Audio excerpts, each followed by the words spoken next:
it is possible to log into your Telegram using email. Before we begin, make sure to hit like on the video and subscribe to the channel. Also, make sure to turn on post notification for you to get notified when we post future contents. So let's begin.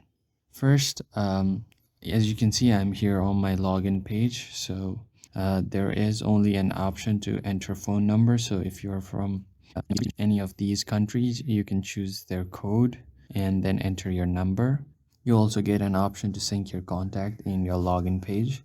Then if you tap next, then it will send you an OTP code on your phone number.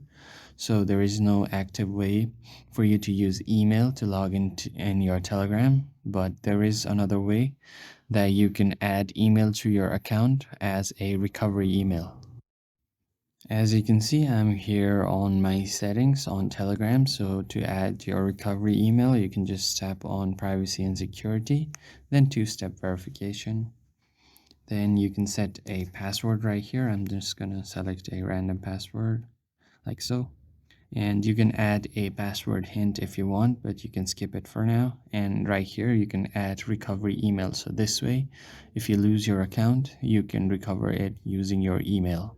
This is the only way to add email to your Telegram, but you cannot log in using your email only. I hope you found this video helpful. I'll see you guys on the next video. Thank you for watching.